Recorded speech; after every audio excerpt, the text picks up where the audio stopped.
Oh my God, mga Team Raisa at Team Bimbi.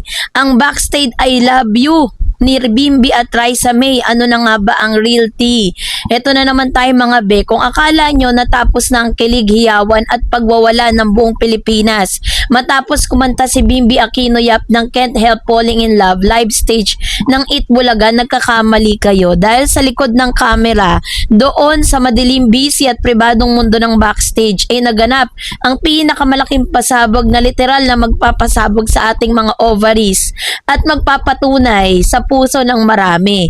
May nakasagap lang naman ng mga balita at ngayon ay kalat na sa TikTok na dating Twitter na direktang ginawa ito ni Bimbi kay Raisa May. No, makinig ka. Pero bago yan, if you haven't subscribed yet to my YouTube channel, please don't forget to like, share, and subscribe at i-hit mo na rin ang notification bell for more showbiz updates. Bago tayo magpatuloy, let's watch this video clip.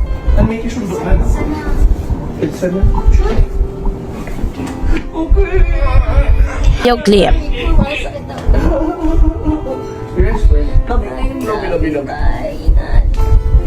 Video clip.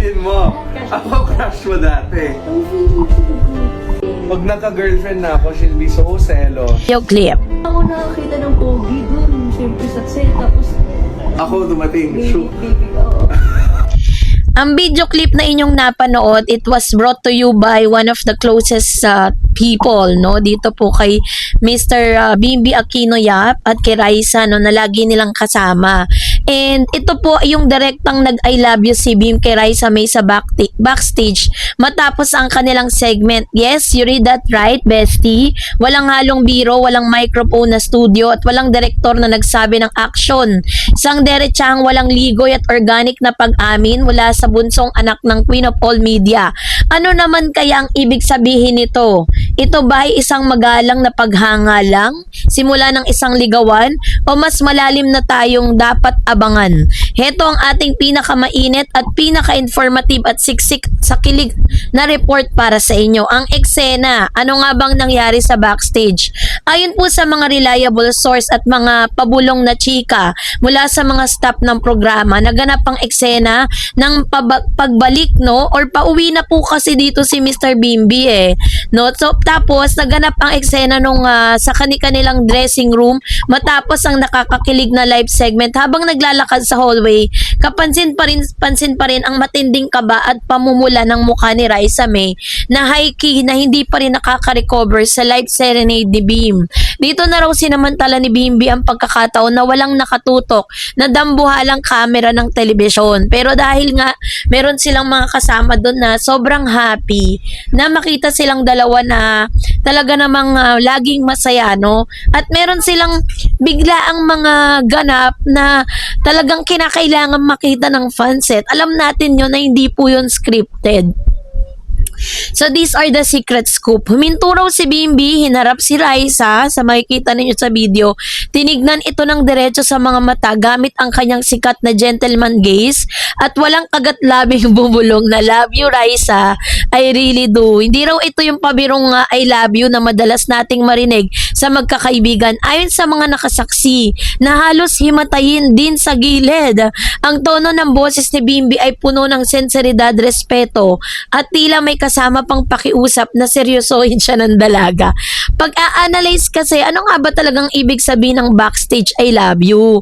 Dahil sa Gen Z tayo, hindi tayo basta-basta tumatanggap ng impormasyon nang hindi natin binabasang subtext. Kaya naman, himay-himayin naman natin ang ibang pang posibleng ibig sabihin na makasaysayang backstage moment na ito.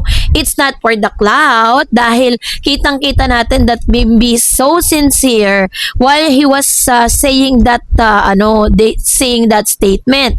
Alam nating lahat na si Bimbi ay lumaki sa ilalim ng spotlight. Anak siya ni Chris Aquino at James Yap.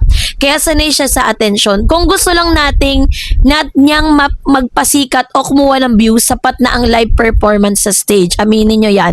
Kung gusto niya lang talaga na makakuha or cloud chaser siya or makakuha ng cloud, pwede niyang gawin yun sa harap ng malalaking camera. Pero ginawa niya yun in a secret place kung saan nandun sila sa backstage, 'di ba?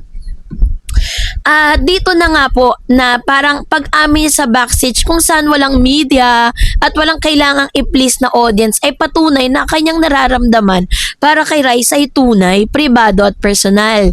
So yung kanilang transition mula sa childhood crush tungo sa real intention, sina Bimbi at Raisa ay literal na lumaki sa harap ng mata ng publiko. So posibleng matagal nang may silent crush si Bim kay Raisa nung mga bata pa sila. Naalala nyo ba nung nag-guest si Raisa sa Chris TV? Ngayon pareho na silang nasa tamang edad.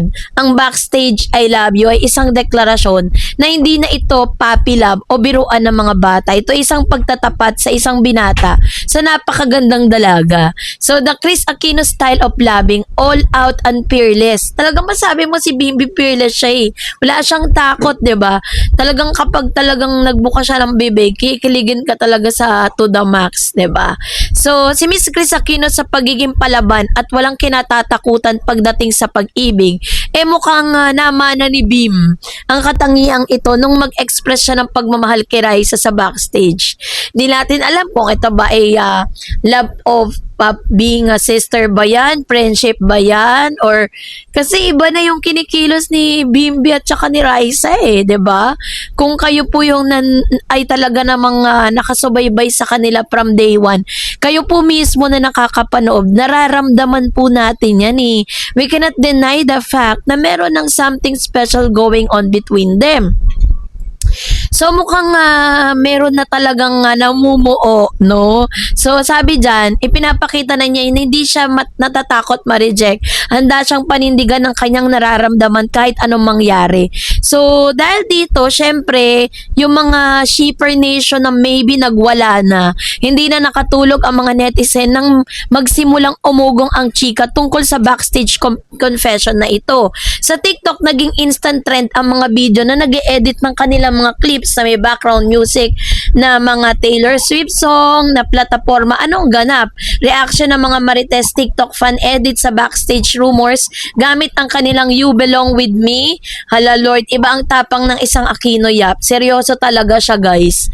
So, sa confession ng trending topic, kung ganyan ba naman katangkad at kagalang ang magsasabi sa akin ng I love you backstage, hihimatayin ako. Yun ang ilan sa mga reaction ng mga Redditors, no? Sabi pa dyan, na Chika PH, sobrang respectful ni Bimbi, maski sa backstage, napaka-gentleman pa rin ang approach.